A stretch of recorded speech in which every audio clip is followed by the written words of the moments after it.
Վենեսուելայից հետո հաջորդ թիրախը ակնհայտ էր, որ լինելու է Իրանը, եթե կարողանան լուծել Իրանի հարցը, կդրվի Ռուսաստանի հարցը, կամ Ռուսաստանին նույնպես կփորձեն այս կամ այն ձևով ճնշել,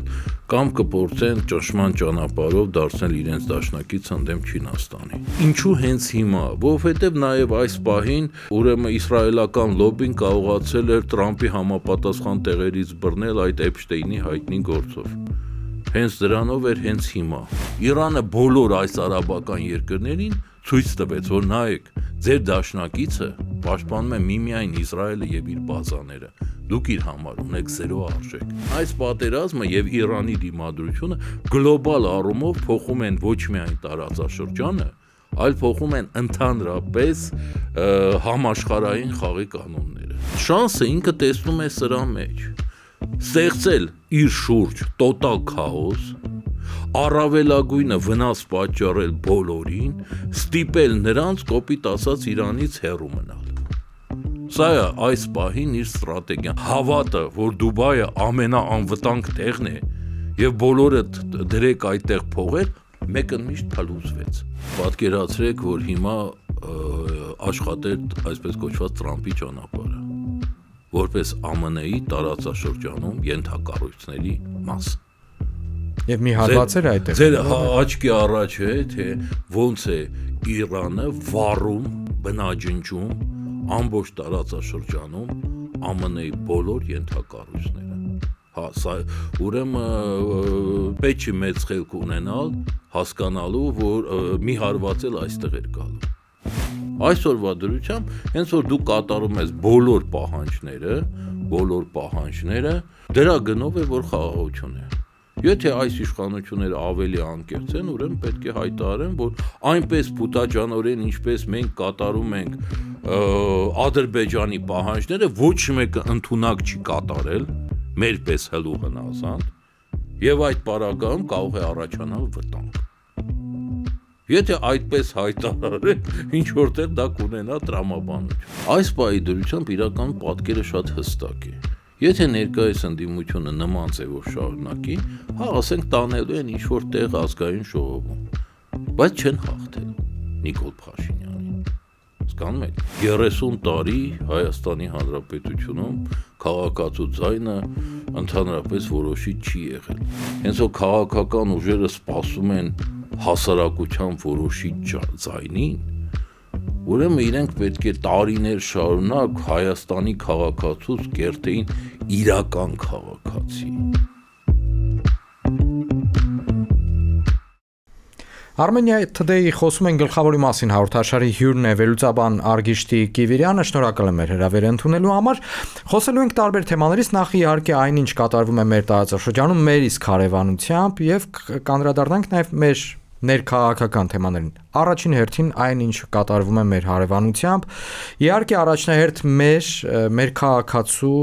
Armenia Today-ի հետևորդի համար առաջնային հարցը, թե այս ամենը ինչպես կանդրադառնա Հայաստանի վրա,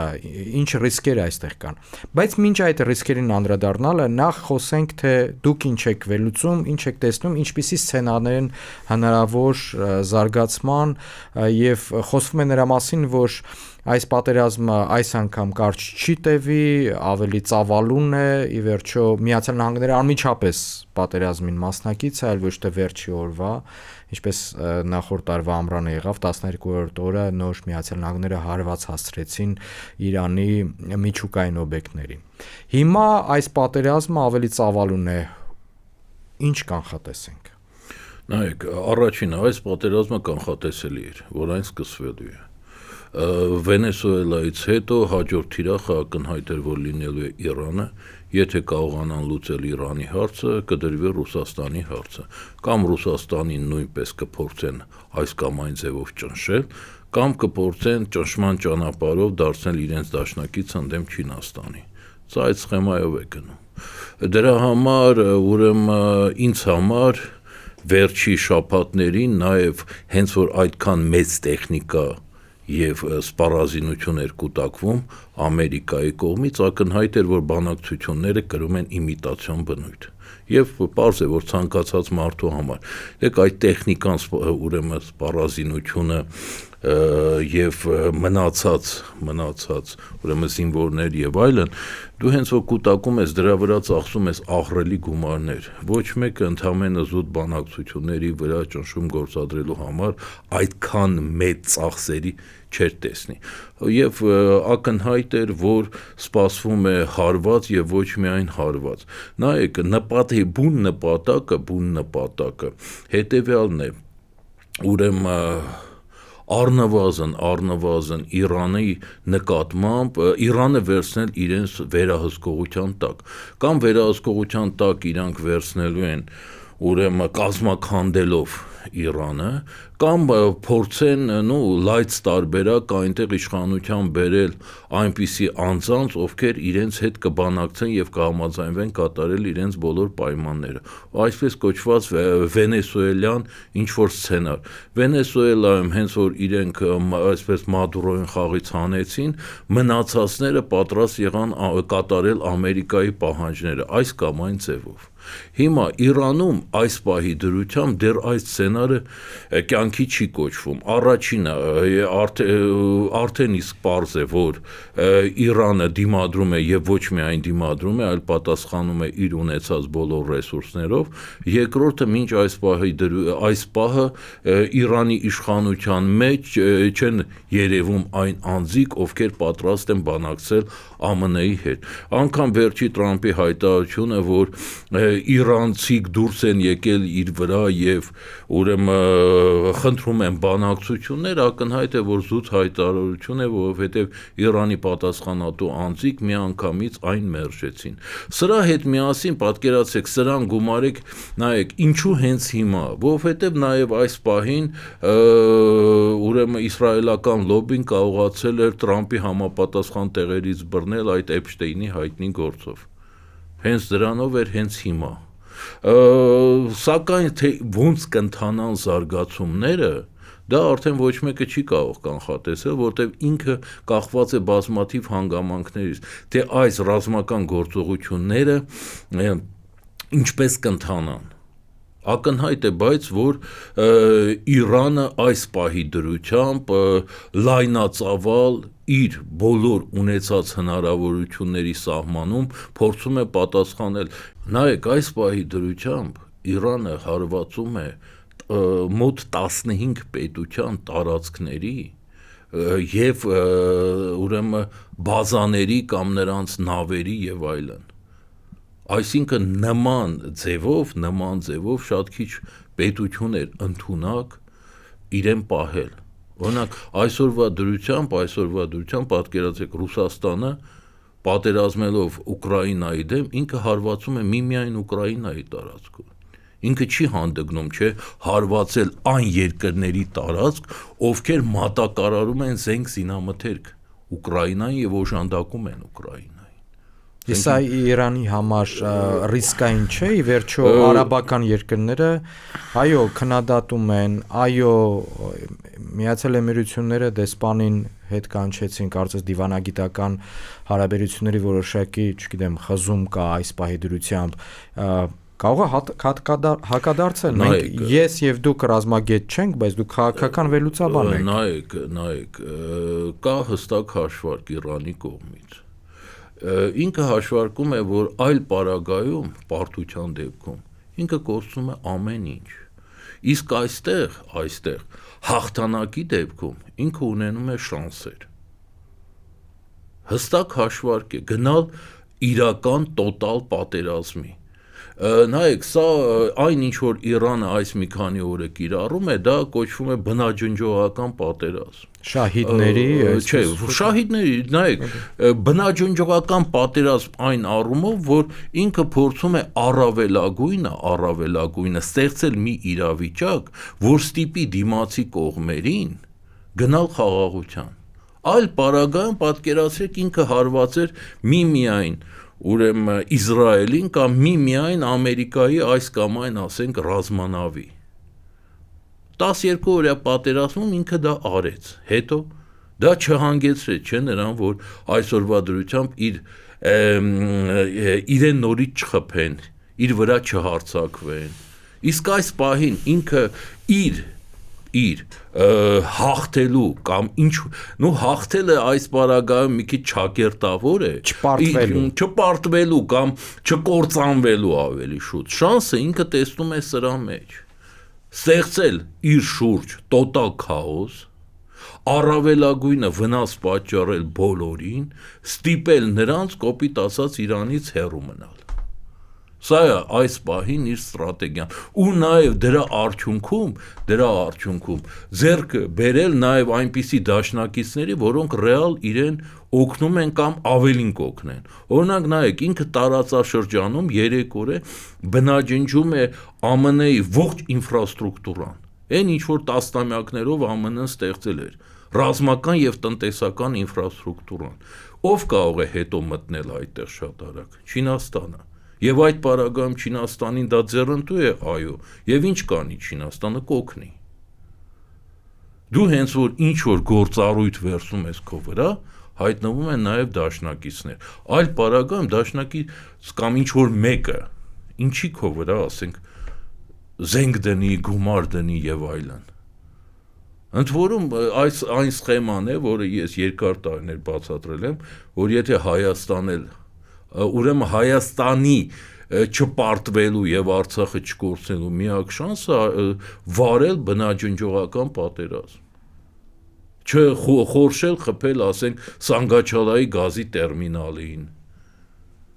Փորձել կանգնացնել Ադրբեջանից դեպի արևմուտք գնացող էներգակիրների, այսպես ասած, ճանապարհը կանխել։ Եվ միմիայն այդ պարագայում արևմուտքը կստիպեր Ադրբեջանին դադարեցնել այդ պատերազմը։ Նայեք, այսօր արդեն Եվրոպայի համար գազի գինը ավելացել է 50%-ով։ Վաղը ինչքանով կավելանա, ինչ վիճակում կլինի Եվրոպայի տնտեսությունը։ Պարզ է, որ ինչ են անելու արաբական երկրները եւ եվրոպական երկրները։ Ամեն գնով փորձելու են ստիպել Իսրայելին եւ Ամերիկային հեռու մնալ Իրանից։ Այս պարագայում, նայեք, Իրանի համար բացվում է պատուհան։ Դուք ասում եք իհարկե արաբական աշխարհի հետ երկար տասնամյակներ իր հարաբերությունները վատ է լինելու, բայց այդ նույն արաբական աշխարհը իր ոչ միայն օդն էր բացել Իսրայելի եւ ԱՄՆ-ի առաջ, այլ նաև խփում էր դեպի Իսրայել գնացող իրանական ուրեմն հրթիռները։ Սրանից հետո ինքը շատ երկար կմտածի, բացել օդը թե չբացել, խփել հրթիռները թե չխփել։ Հետո նայեք, այս բոլոր արաբական երկրները ԱՄՆ-ի դաշնակիցներն էին։ Բայց ոչ Իսրայելի։ Նայեք, որոշակի առումով ԱՄՆ-ն փորձում էր իրենց դարձնել նաև Իսրայելի դաշնակիցները, այս երկրների եւ Իսրայելի միջև մշակված էր այսպես կոչված Ավրահամյան համաձայնագիրը, որը հերթով ԱՄՆ-ն փորձում էր ստիպել այս արաբական երկրներին, որ ստորագրեն։ Առաջինը, այդ փաստաթուղթը գծվեց աղբամանը։ Երկրորդը, Իրանը բոլոր այս արաբական երկրներին ցույց տվեց, որ նայեք, ձեր դաշնակիցը պաշտպանում է միմիայն Իսրայելը եւ իր բազաները։ Դուք իր համար ունեք 0 արժեք։ Սրանով նույն այս արաբական երկրները դեռ երկար մտածել են, պետք է արդյոք ԱՄՆ-ի պես իրենց դաշնակից, թե պետք չի, որը ընդամենը հրահրեց Իրանի կատաղությունը եւ այսպես ասած թողեց իրենց Իրանի հրթիռների դեմ։ Այսօրվա դրությամբ նայեք այդ պետությունները, ասենք, վերցնենք արաբական էմիրությունները։ Հասկանում եք, դուք պատկերացնում եք ինչ տնտեսական ինքը ծավալի վնասներ է կրում այս պահին եւ շարունակելու է կրել, որովհետեւ իրեք ոնց է հավատը, որ Դուբայը ամենաանվտանգ տեղն է եւ բոլորը դրեք այդտեղ փողեր, մեկը միշտ փլուզվեց։ Եվրոպան, որի հույսը, ասենք, Կատարի գազն էր եւ Կատարը այսօր դադարացրեց գազի մատակարարումը, ճիշտ է։ Արտահանումը եւ հեղուկ գազի, այո, այդ։ Եվրոպան ինչ է անելու։ Անգնելու է Պուտինի դռները, ճիշտ է։ ու հետ ականգնելու Ուկրաինայից։ Այսինքն այս պատերազմը եւ Իրանի դիմադրությունը գլոբալ առումով փոխում են ոչ միայն տարածաշրջանը, այլ փոխում են ընդհանրապես համաշխարհային խաղի կանոնները։ Դե դրանից զատ կարելի է իհարկե ասել ստանդարտ խոսքերը, որ այս պատերազմը ցույց տվեց, որ ՄԱԿ-ը որպես կառույց մահացել է, միջազգային իրավունքը որպես կառույց մահացել է եւ գործում է միմիայն ուժի իրավունքը։ Այս պարագայում մեր ռիսկերը, դրա մասին շատ է խոսվում այս օրերին մեզ մոտ այստեղ Հայաստանի ներսում, նաև արտերկրյա ավելուծաբաններն են, որոնք որ մտահոգված են գուցեև Հայաստանի ճակատագրով, նշում են, որ Հայաստան անմիջական հյուսիսային հարևաններից մեկն է Իրանի Իսլամական Հանրապետության եւ մեծ ռիսկեր կան։ Թե ժողովրդագրական ռիսկեր, այսինքն սահմանի բացվի սահմանը եւ ի վերջո մեծ քանակությամբ, մեծ թվով փախստականներ լինեն Իրանից, այստեղ ինչպես Հայաստանը իրեն պետք է պահի, դեռևս անհասկանալի է։ Նաև դե ի վերջո պատերազմ մեր իսկ սահմանների մոտ։ Եթե Իրանը վատագույն սցենարի պարագայում Իրանի համար փլուզվեց ներսում, ապա մենք կարող ենք մեր հարևանությամբ ստանալ նոր Սիրիա, նոր Իրաք։ Իսկ մենք տեսանք, թե Սիրիան եւ Իրաքը, այս փլուզված, կիսափլուզված Սիրիան եւ Իրաքը ինչպես անդրադարձան իրենց իրադարձություններով Հայաստանի եւ Արցախի վրա։ Մենք չենք մոռանում, որ Սիրիայից եւ Իրաքից ինչ թվով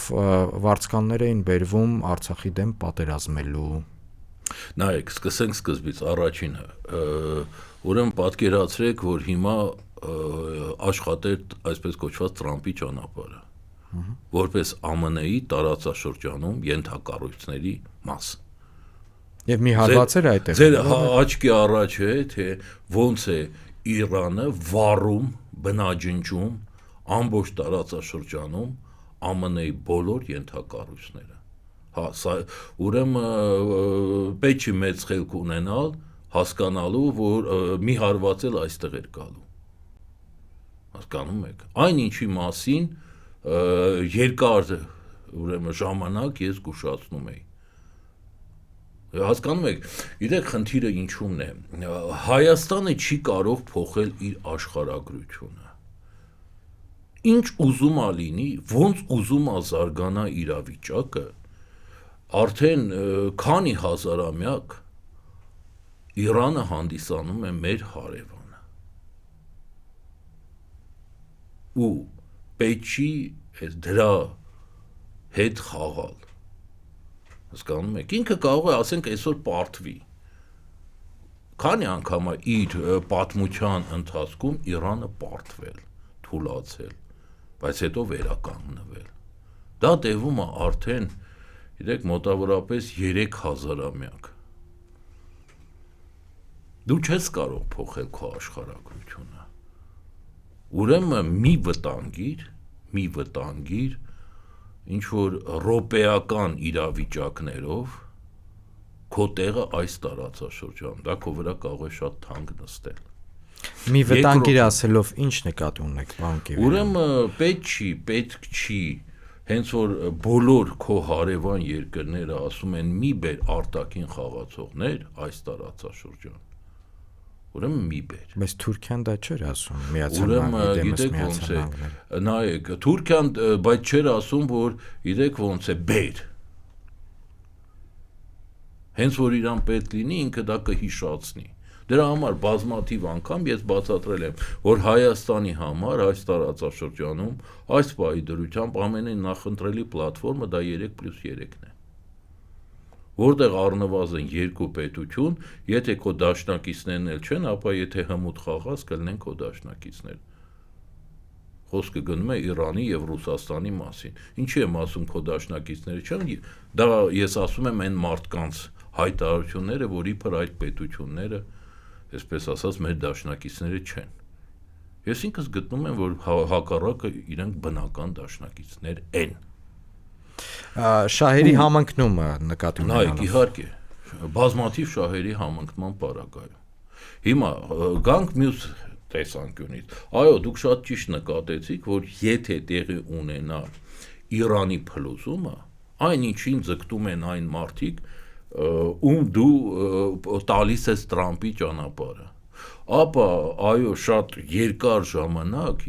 ժամանակ Իրաքին, Սիրիային եւ նմանատիպ քաոսային տարածքներին երնեք կտակ, որովհետեւ այնտեղ փոքրիկ պետություններ են, սա 90 միլիոնանոց պետություն է, եւ եթե ինքը մասնատվի, այո, ամեն մի պրովինցիան իր խմբավորումներով, այսպես ասած, ավազակներով եւ մնացածով շատ ավելի հզոր է լինելու, ընդ որում այդ հարևան, քան Հայաստանը, եւ ոչինչը չի խանգարելու նրանց էքսպանսիա գործել այս կողմ, եւ ոչ միայն դեպի Հայաստան։ Ընդ որում, գիտեք, սրանից էր անհանգստանում նաև Թուրքիան, որը Իրանում հիմնական, նայեք, տարածաշրջանում Իրանի հիմնական, այսպես ասած, հակառակորդն է, բայց որը ամեն կերպ խուսափում է այն սցենարից, որտեղ Իրանը կարող է մասնատվել, որտեղ ինքը հասկանում է, որ այդ մասնատումը տարածվելու է նաև իր վրա, իր տարածքների վրա։ Դրա համար է ինքը նախորոք ինչ-որ պատփորձում սարքել եւ այլն քննարկելով այս սցենարը։ Ընդհուպ, որ ինքը եթե Իրանը մասնատվի, զորք կմտցնի այս կամ այն պրովինցիա։ Դա խոսքը գնում է, ասենք, էլի 90-100 միլիոնանոց Թուրքիայի մասին, որը անհանգստանում է։ Իսկ արդյոք 2 միլիոնանոց Հայաստանը կարողանալու է զորք մտցնել, որ կանխել այդ վտանգները։ Չէ, ինքը դառնալու է, այսպես ասած, նման խմբավորումների այդ մասնատված Իրանի այս կամ այն պրովինցիայում գործող խմբավորումների համար, այսպես թալանի եւ այլ աղբյուր։ Նայեք, ամեն անգամ, եթե դուք նայեք վերջի 5-600 տարվա պատմությունը, հենց որ Իրանում այն ժամանակ այլ անուններ էր, բայց փաստացի դա Իրանն էր, Իրանում տեղի ունենում այսպես կենտրոնական իշխանության փլուզում, դա շատ ծանր էր անդրադառնում այս տարածքների վրա։ Մտնում էին, ինչ ուզես անում էին։ Նայեք Սիրիայում ինչ է կատարվում։ Ո՞վ է պաշտպանելու հայերին։ Այս պարագայում Հայաստանի արձագանքը եւ Թեհրանում ինչ են սպասում Հայաստանից։ Հայաստանը ինչ պետք է անի, ինչ պետք է ձեռնարկի։ Շատ են քննադատողները դարձյալ ընդդիմադիր դաշտից մեր իշխանությունների ուղղությամբ, որ տեսեք դուք ինչով եք զբաղվում, իսկ այնտեղ ձեր հարևանությամբ մեծ պատերազմ է արդեն, բայց իշխանությունից էլ հակադարձում են, նաև արդարադատության նախարարը դրա մասին խոսեց եւ այլ պաշտոնյաներ, բա ինչ եք սպասում մեզանից, մենք ինչ պետք է գործենք այս պարագայում։ Մենք մեր բնականon աշխատանքը շարունակում ենք, ինչ արտակարգ դրություն չենք հայտարարելու երբ։ Կարային իրանք միանգամից շատ ավելի անկեղծ ձևով ասել, որ այդ կարկանդակ են կուտում, կուկուռուզ են կուտում այս իրավիճակում, որպեսզի ցույց տանք, որպեսզի Իրանին, Ամերիկային ցույց տանք, որ նայեք ինչ անմեղսունակ ղեկավարներ ենք, որ մեզնից ոչինչ հանկարծ չպահան, դե անմեղսունակ ենք, գիժենք, էլի, հանկարծ չասեք, որ ինչ որ այս կամ այն կողմի համար ինչ որ այս կամ այն բանն են կարել։ Եթե տենց ասեն, երևի ավելի տրամաբանական կլինի։ Նայեք, գլոբալ առումով, իսկ ինչ պետք է անել։ Առաջինը, նորից եմ կրկնում, պահել ուրեմն երկաչա չեզոքություն բոլոր առումներով։ 1. Երկրորդը, Իրանը պետք է որևէ պարագայում չզգա, որ Հայաստանը իր տարածքը կարող է լինել իր համար վտանգավոր։ Երևանը ցավակցական արդեն հերագրեր, թե վարչապետի կողմից, թե արտգործնախարարի կողմից Թեհրան ուղղել է։ Ինձ թվում է երկար, ընդ որում դա արեց այսօր այն պարագայում եւ Ադրբեջանը օրինակ արեց 3, եւ դրա համար էլ տեղի ունեցան Ադրբեջանի եւ իշխանությունների եւ Իրանի իշխանությունների համապատասխան կոմունիկացիաները, գիտեք ոնց է, գոնե լավը այսօր ֆայմել են անել, այսպես ասեմ, էլի, 1 օր ուշացումով։ Նայեք, այստեղ է երևում,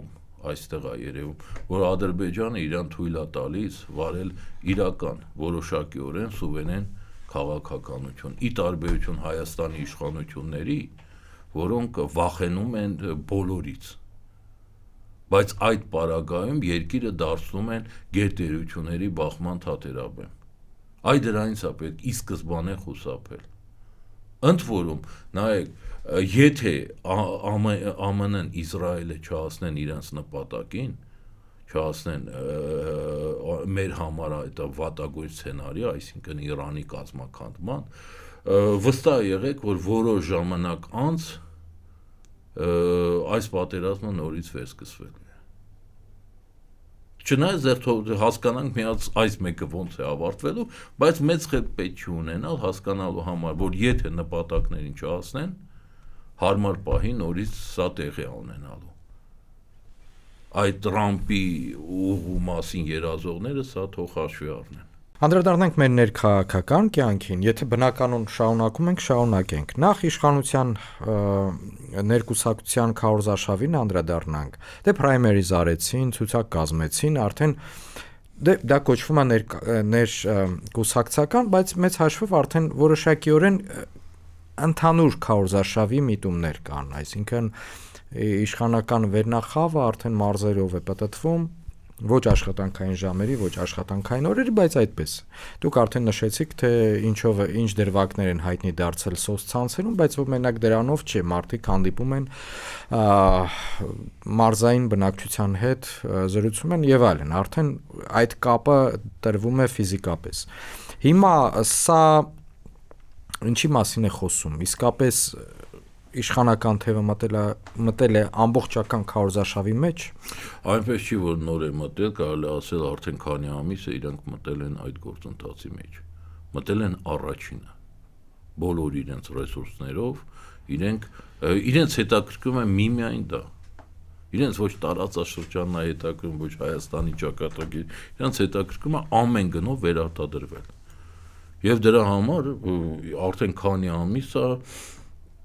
իրանք կարելի ասել ինտենսիվ այդ process-ի մեջ են։ Բոլոր իրենց ունեցած եւ չունեցած ռեսուրսներով։ Բայց այն թեզերից մեկը, որ իրենք հնչեցնում են, որոնք իրենց կարծում են համենայն դեպս վստահ են, որ դա բավական ազդեցիկ կլինի։ Եթե ԿՊ-ն չվերընտրվի խորհրդարանում մեծամասնություն չունենա եւ վարչապետը իրենցից չլինի, ապա Հայաստանը խաղաղություն չի ունենա, կունենա պատերազմ, չի ունենա սա, չունենա գազ, արհեստական բանականություն չի ունենա եւ այլն, այդ թվարկումը դուք գիտեք ինչի մասին է։ Մնում է ասեմ, որ Հայաստանում կարկանդակ էլ չի լինի։ Իսկ իրականության մեջ Հայաստանը այս խաղաղությունը ստացել է միայն մի պարագայում, որ ինքը նայեք, ներկայիս խաղաղությունը դա հայկական շահերի հաշվին է, ոչ թե ադրբեջանական շահերի։ Դա տեղի է ունեցել, ասենք, Հայաստանի պարտության պարագայում։ Այն, ինչ որ այսօր տալիս է Հայաստանի իշխանությունները, 20 թվականից առաջ 30 տարի սրա 10%-ը տային, խաղաղություն կարող է մի քիչ էլ ավել լիներ։ Անում եք։ Այսօրվա դրությամբ, հենց որ դու կատարում ես բոլոր պահանջները, ուրեմն դրա գնով է, որ խաղաղություն է։ Եթե այս իշխանությունները ավելի անկեղծ են, ուրեմն պետք է հայտարարեն, որ այնպես փութաջանորեն, ինչպես մենք կատարում ենք Ադրբեջանի պահանջները, ոչ մեկը ընդունակ չի կատարել, մեր պես հլու հնազանդ, եւ այդ պարագայում կարող է առաջանալ վտանգ։ Եթե այդպես հայտարարեն, ինչ որտեղ դա կունենա տրամաբանություն։ Ասեն, մեր պես հլու հնազանդ փալասի պես ոչ մեկը ընդունակ չի կատարել։ Մենք դրա մաստեր կլաս ենք ապահովում։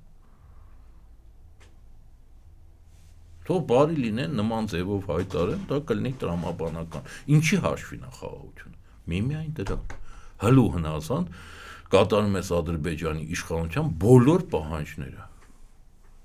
Բայց ով ասեց, թե ասենք, կարող է ես չեմ բացառում, որ մի օր կհայտնվեն ուժեր,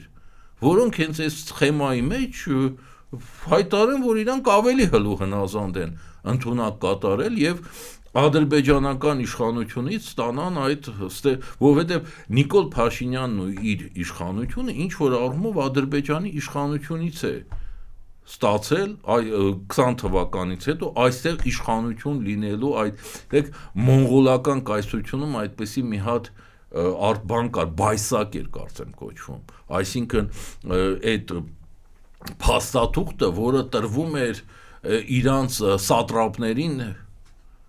սատրապների իշխաններին, որպեսզի իրանց տարածքում իշխեն։ Հիմա Նիկոլ Փաշինյանը 20 թվականից հետո այդ Ադրբեջանի բայսակով է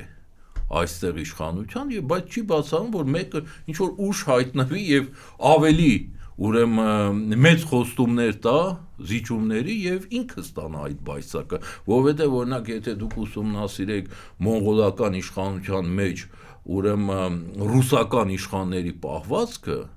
մեկը որպեսի ստանար այդ թուղթը զիջումների էր գնում, մեկ էլ հայտնվում էր մի այլ իշխան, ասում էր հոп, ես ավելին կանեմ, ու սկսվում էր մրցավազ, թե ով ավելի շատ զիջի։ Նիկոլ Փաշինյանը ու իր թիմը բացել են այս դռները։ Դա շատ վտանգավոր դռներ է։ Հենց որ Հայաստանի իշխանությունը ձևավորվում է Բաքվում։ Բաքվի կամքից է կախված թե այստեղ ով կլինի իշխանության։ Եվ պարզ է ինչ որ շրջան հետո արդեն չեն այսօր գիտեք ոնց է բազմաթիվ քաղաքական ուժեր ամաչում են նման վարքագիծ ցուցաբերել, բայց դա հենց որ կդառնա նորմա, ոչ մեկը չի ամաչելու։ Թռնելու են Բաքու, այնտեղից փորձեն տեղում անգամ ստանալ այդ բայսակը։ Անդիմադիր դաշտին անդրադառնանք, պարոն Կիվիրյան։ Անդիմադիր դաշտում ավելի շատ խոսվում է պարակտվածության, չնայած այս ժամանակահատվածում մենք տեսանք, որ որոշակի ուժեր միավորվում են, հռչակագրեր են կնքվում, բայց խոշորագույնների պարագայում, ովքեր որ ամենամեծ ռեսուրսը ունեն, թե քաղաքական, թե ֆինանսական, դա կարծես չի երևում։ Դուք փաստեք կամ հակառակը հակադարձեք։ Համենայն դեպս խոսքը գնում է կարող ենք թվարկել տարբեր ուժեր։ Սկսած, չգիտեմ, Ռոբերտ Քոչարյանի եւ Հոիդայի, Ուժեղ Հայաստան Սամվել Կարապետյան, Առաջարկ Հայաստանին Գագիկ Ծառուկյան, Հանրապետական կուսակցություն Սերժ Սարգսյան եւ այսպես թվարկենք, ովքեր որ միշտ եղել են այս քաղաքական դաշտում, բացառությամբ իհարկե Սամվել Կարապետյանի եւ մնացածը այնտեղ էլ հայտնի դեմքեր կան, որոնք արդեն կարծես թե փորձում են միավորվել, բայց այսպես միասնական ինչ-որ մի բան չենք տեսնում։ Եվ շատ անգամ ես դրա մասին եւս մեկ անգամ նշել եմ, եթե հետ հայաց անենք նախորդ 35 տարիներին նախագահական ընտրությունների պարագայում անդիմադիր որևէ մի այսպես խոշոր ֆիգուր էր լինում, ով որ կարծես միասնական ընդհանուր անդիմադիր ձայներն էր բերում, վերցնում իր վրա։ Կարող ենք տենց թվարկել Վազգեն Մանուկյանից սկսած Կարեն եւ Ստեփան Դեմիրճյաններ, Ռաֆի Հովանեսյան եւ այլն կարող ենք չէ այդ մարդկանց անունները տալ։ Չեն հաջողել, բայց իրենք եղել են հիմնական հակառակորդը իշխող ուժի այդ պահի դրությամբ։ Եկեք ընդդիմությունից այդքան չխոսանք, որովհետեւ գիտեք ոնց է, եթե ես ընդդիմությունից շատ մանրամասը խոսամ, դա լինելու է իրանց համար շատ տխուր պատկեր։ Ու այսպես ասած լսվելու է տարբեր այսպես լացակումած ինչ-որ բաներ, հայտարարություններ, որ մենք մեր խոսքով խանգարում ենք իրենց կամ չգիտեմ ինչ նման այսպես մանկամիտ հայտարարություններ։ Ուղղակի, գիտեք, խնդիրը որն է։ Այս պահի դրությամբ իրական պատկերը շատ հստակ է։ Եթե ներկայիս ընդդիմությունը նման ձևով շարունակի, հա ասենք տանելու են ինչ-որ տեղ ազգային ժողովում, բայց չեն հաղթելու Նիկոլ Փաշինյանին։ Հասկանում եք։ Ու լինելու է մոտավորապես այն ինչ-որ տեղը ունեցավ 2021 թվականին, ուղղակի այսպես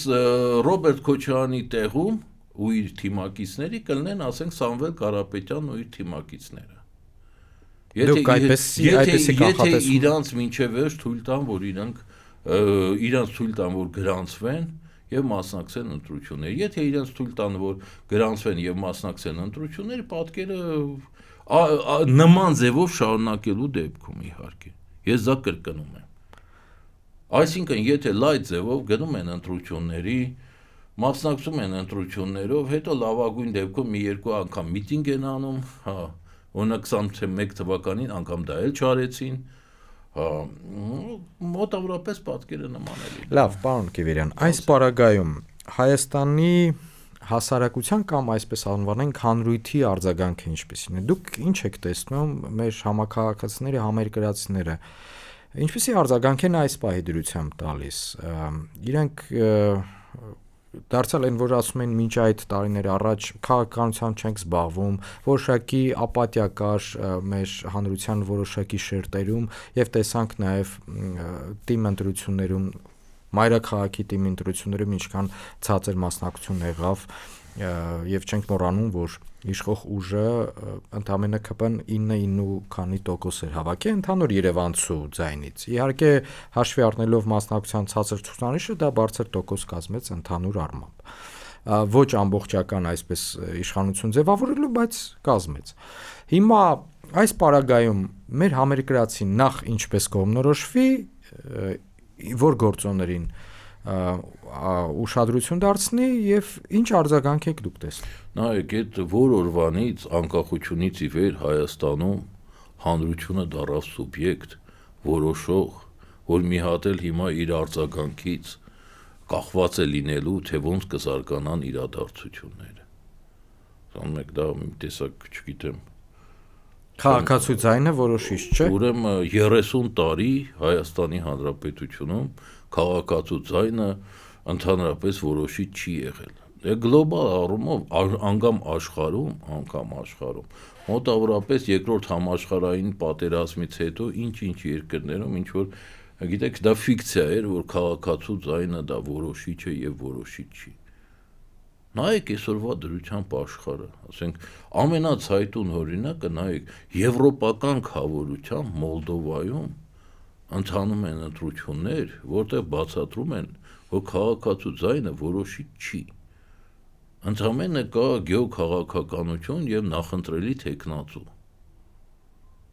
Ասենք դա Հայաստանում անկախությունից ի վեր երբեք չի եղել։ Գոնե ինչ երկրներում երկրորդ համաշխարհային պատերազմից հետո